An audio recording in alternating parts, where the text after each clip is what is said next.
Shalom and blessings, warriors of Yahuah and the truth. I apologize I didn't have time to finish these videos last night.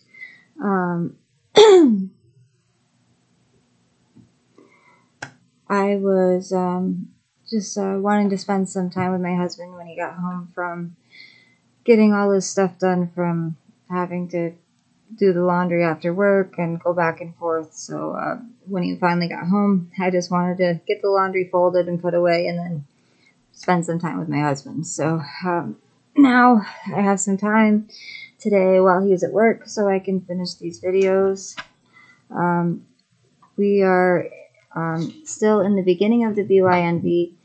I hope we have time to finish the beginning pages. The closing pages talk about immersion. So let me know in the comments if anybody needs any help with that. And then I'll make a video on that. But today we're going to try to get through as much as possible. I'm going to try to do another video on Genesis, and then we're going to be doing 2 Maccabees in the Sefer. But I do have an essay due tomorrow, so I might not be able to get to all of it, and I do apologize. Okay, so we're on the son's name. Hebrews 13:8 tells us that Yahusha is the same yesterday, today, and forever. So do we really believe that he has changed his name from Hebrew to a Greco-Roman English name? Of course not. Sorry about that. I had to grab my little ballerina. Roscoe, stop, please. Okay. And we learn from Philippians 2:9 that his name is above every name. Would that include his father's name?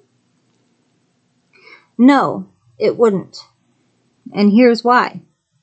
Again, Exodus 23:21 tells us that the Father's name is in his Son's. The Father and his Son share shortened poetic name, Yah. Acts 4:12 tells us there is no other name by which we can be delivered. That name in Paleo-Hebrew is Yod He U Shin Ayin, Yahusha. This script is read right to left.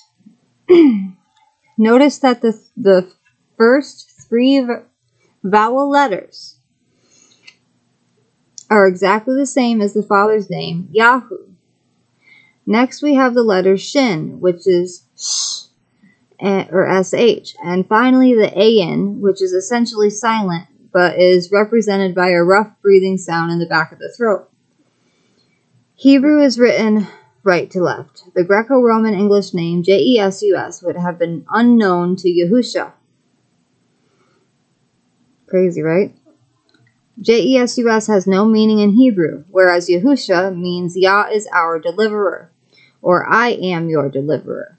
The one who hung on the stake or tree for us was named Yahusha, not someone named Jesus, when the letter J didn't even exist in that time period. Why is it that most believers readily accept the free gift of his finished work at Golgotha, but refuse to acknowledge him by his Hebrew name, which was given to him by his father Yahuah? Clearly, we are to call on his Hebrew name for salvation, but regretfully that has not been the case in the Kirke or Church. IESU was the Latin form from 391 to the 16th century. Arabs were influenced during the 7th century by this form and refer to Yahusha as Isa, I-S-A. Isa taken back into Hebrew becomes Isu, E-S-U. The meaning of Yaakov's brother Esau, a word meaning hairy. If we take a closer look at the original Hebrew name for Joshua, we find that it is the clearest example of how our Mashiach's name is spelled and pronounced. Strong's H3091 concordance number spells Joshua's name in Hebrew as Yod He U Shin Ayin. So it's hidden in plain sight. This is exactly how we spell Yahushua's name today. Some add another U, U-A-U, after the shin, which is perfectly acceptable. Compare Yerusha at 2 Malachi 15:33. That one I haven't seen yet, Yerusha. Here's something very enlightening.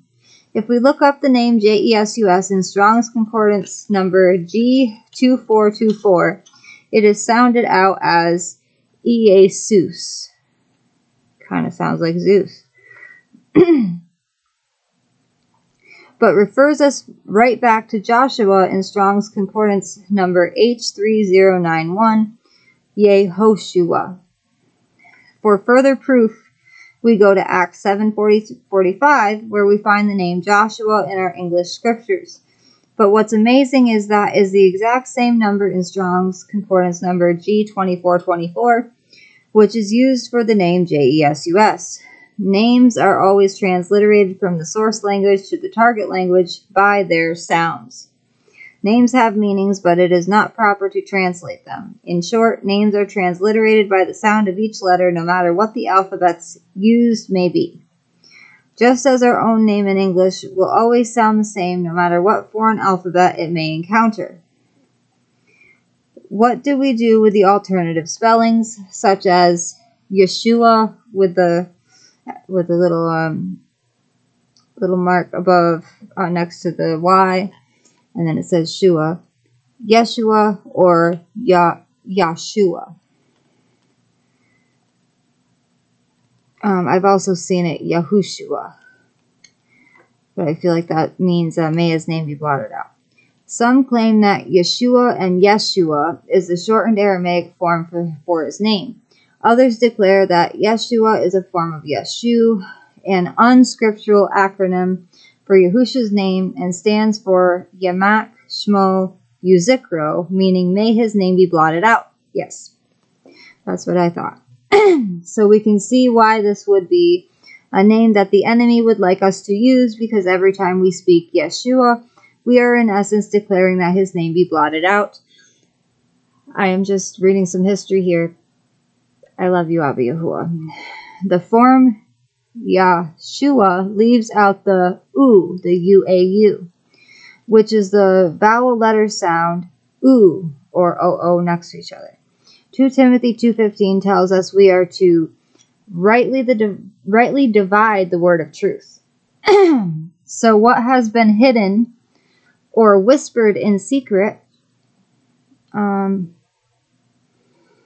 is now being shouted from the rooftops. We learn at Acts 9:15 that Shaul or Paul was to bear Yahushua's name before the nations. It is impossible for Paul to have declared the Greco-Roman English name Jesus. Paul declared the name of Yahushua, and as his body, so must we. Shaul was sent to arrest and kill those who called upon the true name, following his own conversion to the truth of the name by Yahushua himself. He used it boldly and was stoned several times for it. They wouldn't have stoned him if he had used the name of error we have inherited. In conclusion, we must make a choice. How long do we waver between two opinions? If Yahuah is Elohim, then serve him. If Baal or Baal, L-O-R-D, is Elohim, serve him. Do we call our Creator and his Son by unreal names and common titles which Rabbinical Judaism and Christianity have traditionally deceived us with, or do we return to the ancient Paleo-Hebrew written by the finger of Yahuah?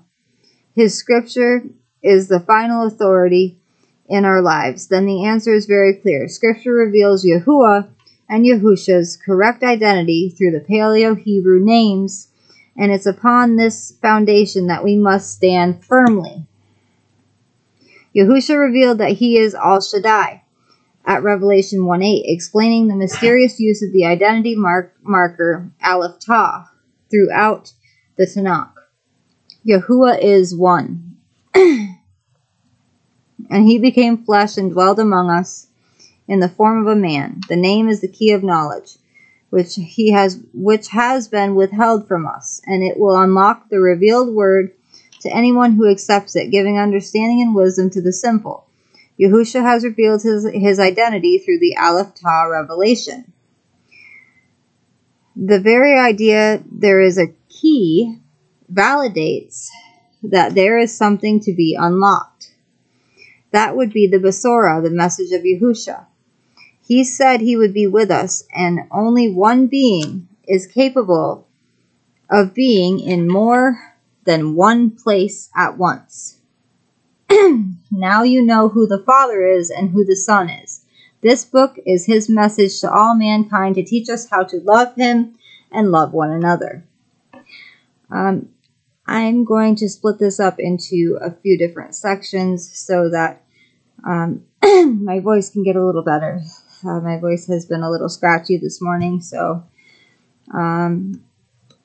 we just have the message of love.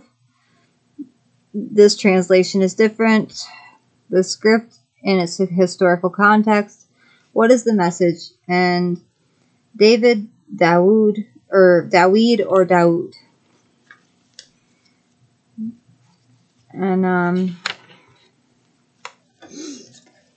so I'm just going to do that one, and then I'm going to read Genesis 8 and 9 in our next video. So, I love you all with an everlasting love, as our Abba Yahuah and the Shamayim loves each and every one of us. Shalom and blessings, warriors of Yahuah and the truth.